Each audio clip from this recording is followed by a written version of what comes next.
Ladies and gentleman, you are not ready for this. Brahmastra নাম তো শুনেই হোগা। নমস্কার, তোমাদের প্রত্যেককে স্বাগত জানাই স্টাডি কেয়ার ডাব্লিউবি ইউটিউব চ্যানেলের পরীক্ষার সামনের ব্রহ্মাস্ত্র সাজেশনমূলক মাস্টার ক্লাসে। এই মুহূর্তে তোমাদের মধ্যে বহু ছাত্রছাত্রী বিভিন্ন সমস্যার মধ্যে রয়েছে, প্রবলেমের মধ্যে রয়েছে। কেউ পুরো সেমিস্টারে সঠিকভাবে ক্লাস করনি, কেউ সিলেবাস কোশ্চেন প্যাটার্ন কোনো কিছু জানো না। এই মুহূর্তে তোমার মাথায় প্রবলেমটা এটাই বা প্রশ্নটা এটাই, আমি কি করলে এই সেমিস্টারটা পরিপূর্ণ করতে পারবো। Problems problems problems, I don't like it, but problems likes me, I can't avoid, এরকম একটা ডায়লগ আছে, হয়তো সঠিকভাবে দিতে পারলাম না। মেন কথা হচ্ছে আজকের এই ভিডিওটিতে আমরা সেই ব্রহ্মাস্ত্র সাজেশন তোমাদের সামনে শেয়ার করব, যেখানে প্রশ্ন সংখ্যা থাকবে লিমিটেড, একদম 100% কমনযোগ্য প্রশ্ন। এমনটা মনে হবে যেমন আমাদের সাজেশন দেখেই পরীক্ষায় প্রশ্নাবলীকে রাখা হয়েছে, অর্থাৎ আমাদের সাজেশন থেকে পরীক্ষায় প্রত্যেকটা প্রশ্ন তোমরা 100% কমন পেতে চলেছ। আর এই সাজেশনটার জন্যই আমরা কিন্তু দীর্ঘ প্রতীক্ষায় বসেছিলাম। আজকের এই 4 থেকে 5 মিনিটের ভিডিওটা তৈরি করতে আমাদের কিন্তু 4 থেকে 5 দিনের কঠোর পরিশ্রমের প্রয়োজন হয়েছে। আমরা বিগত বছরের trend, official syllabus, official question pattern মেনে ডিপ রিসার্চ করে আজকের এই ফাইনাল লাস্ট মিনিট সাজেশনে কিন্তু পৌঁছেছি। এখানে থাকা প্রত্যেকটা প্রশ্ন ইম্পর্টেন্ট। এখানে থাকা প্রত্যেকটা প্রশ্নের মধ্যে কেউ যদি কিছু সংখ্যক প্রশ্ন ভালো করে প্র্যাকটিস করতে পারো, কেল্লা পথে, লাস্ট বল 6 রান, এটাই সেই সাজেশন। চলো শুরু করছি আজকের এই লাস্ট মিনিটের ব্রহ্মাস্ত্র সাজেশনমূলক মাস্টার ক্লাসটি। মেজরের শেষ পেপারের ব্রহ্মাস্ত্র সাজেশনমূলক মাস্টার ক্লাসে তোমাদের প্রত্যেককে স্বাগত জানাই।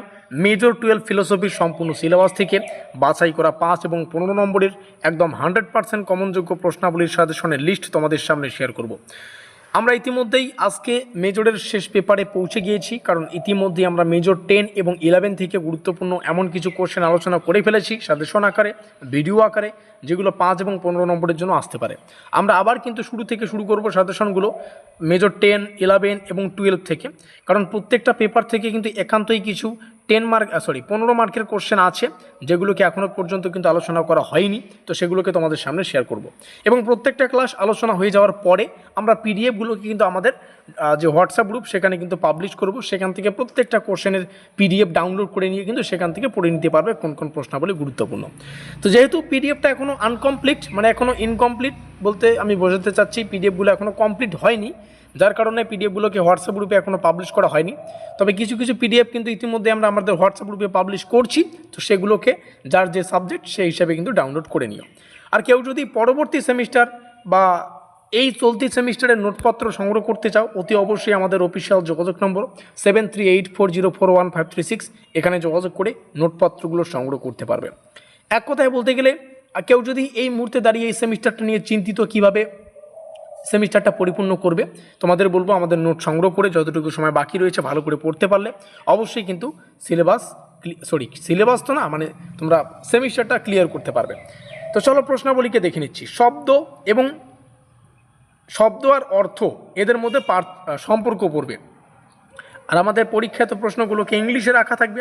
Discuss the relation between word and meaning, তারপরে what is the definition, discuss its different types, তারপরে রয়েছে এখানে বিশ্লেষণধর্মী, সংশ্লেষণধর্মী, এদের সংজ্ঞার মধ্যে পার্থক্য কী রয়েছে। দর্থকথা বলতে কি বোঝায়, এর বিভিন্ন রূপগুলো পড়ো। বাক্যের অর্থ কিভাবে নির্ধারিত হয় এটা পড়ো। সত্যের সঙ্গতি তত্ত্ব ব্যাখ্যা করো। সত্যের সামঞ্জস্য তত্ত্ব ব্যাখ্যা করো। সত্যের প্রয়োগবাদী তত্ত্ব পড়ো। অর্থের নির্দেশমূলক তত্ত্ব পড়ো। অর্থের ব্যবহার তত্ত্ব পড়ো। এদের মূল বক্তব্যগুলো পড়বে। পরের চ্যাপ্টারে আসি, যেখানে মিল রয়েছে, রাসেল রয়েছে, ফ্রেগে রয়েছে, ভিটগেনস্টাইন রয়েছে। এখানে অ্যান্ড্রে রাসেলের কথা কিন্তু বলা হয়নি, মানে ওয়েস্ট ইন্ডিজের তারকা ক্রিকেটার, তার কথা কিন্তু নয়, ঠিক আছে। অবশ্যই যারা ক্রিকেট ফলো করো তোমরা জানো রাসেল কে, তার হেয়ার স্টাইল তো মোস্ট ইম্পর্টেন্ট, আমার তো খুবই পছন্দ। এই হচ্ছে পরবর্তী 11 নম্বর কোশ্চেন। মিলের জেএস মিল, যার নাম পুরোটা, এর বিশেষ্য পদের তত্ত্ব পড়বে। রাসেলের মতে বিশেষ্য পদের প্রকৃতি পড়বে। এখানে একটা কোশ্চেন রয়েছে, এখানে একটা কোশ্চেন রয়েছে, এখানে কিছু কোশ্চেন রয়েছে। টোটাল 18খানা কোশ্চেন শেয়ার করলাম। এই কোশ্চেনগুলোকে ভালো করে পড়বে।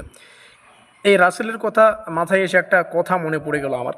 মোটামুটি 2025 সালের আগে, ঠিক আছে, 2025 সালের আগে পর্যন্ত আইপিএল হয়তো সবাই ফলো করো, তোমরা জানো।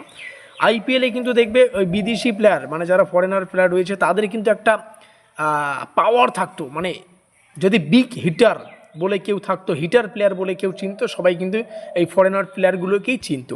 কিন্তু এই 2026 বা 2025-এর পর থেকে ঠিক আছে আইপিএলের পুরো রূপটা কিন্তু বদলে গেছে। তাতে আমরা কিন্তু একদিক দিয়ে খুশি, আমরা ইন্ডিয়ান। এখন কিন্তু দেখবে আইপিএলে যত কম বলে সেঞ্চুরি করা বা ভালো পারফরমেন্স স্ট্রাইক রেটার প্লেয়ার দেখবে, তারপরে অরেঞ্জ ক্যাপ পার্পল ক্যাপ হোল্ডারগুলো দেখবে সব কিন্তু ইন্ডিয়ান। তো এটা কিন্তু খুবই দেখতে একটা মজার ব্যাপার। আমি ক্রিকেট নিয়ে এই কারণে বলছি, কারণ ক্রিকেট বলতে আমার ভালো লাগে, আর রাসেলের নামটা শুনলে বা শুনে বা দেখে এখানে মনে পড়ে গেল। তো যাই হোক, ভালো করে পড়ো। মেজরের প্রত্যেকটা পেপারের সাজেশন তোমাদের সামনে শেয়ার করা হলো, এখান থেকে প্রশ্ন কমন পাবে। এর পরের জার্নিটা হয়তো তোমাদের জন্য আরও কঠোর, কারণ 7 সেমিস্টার 8 সেমিস্টারগুলো বাকি রয়েছে। সেই কঠোর জার্নিটাকে সহজ করার জন্য তোমরা আমাদের চ্যানেলটিকে সাবস্ক্রাইব করতে পারো, স্টাডি কেয়ার ডাব্লিউবি। আর সেটাকে আরও সহজ থেকে সহজলভ্য করার জন্য আমাদের নোটপত্র সংগ্রহ করতে পারবে 7384041536 আমাদের অফিসিয়াল কন্ট্যাক্ট নম্বর, এখানে কন্ট্যাক্ট করে। দেখা হচ্ছে পরবর্তী ক্লাসে।